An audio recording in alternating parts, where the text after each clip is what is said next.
The first thing that really sticks out for me is just how many people are here at the World Government Summit. Tell me why this event is so important. I think people are really to see what is new in the world of government innovation and improvement. People want to meet, especially now with a lot of turbulence and ambiguity. People want to share ideas, people want to share thoughts. People want to understand what the future holds. And this summit is a summit for the whole world, for governments from around the world, to work together to shape a better future, to share best practices, and to also shape the coming year. Every year we try to reinvent the summit. And you can see from the attendees, people are very excited and eager to come back. So what type of things are you actually talking about here on the ground, and what are the sessions that you're holding in order to bring about some of these new ideas that you're talking about? So you need to think about what governments are missing today first. There are certain things that governments do very well, and this summit actually covers them. So talking about policy, talking about specific subject matter themes, like, for example, providing better healthcare, changing your policies to make them more dynamic, bilateral agreements that are signed, things like that.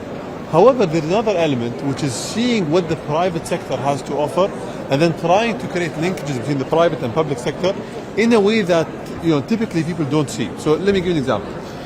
How do you tell governments about the importance of cybersecurity? The best way is to show them someone who's able to penetrate, let's say, the systems of Tesla. The gentleman that spoke was called David Colombo, who talked to them about the importance of understanding not just the regulatory requirements that governments need to put in place, but also the technical requirements that the private sector needs to put to ensure that people are safeguarded, right?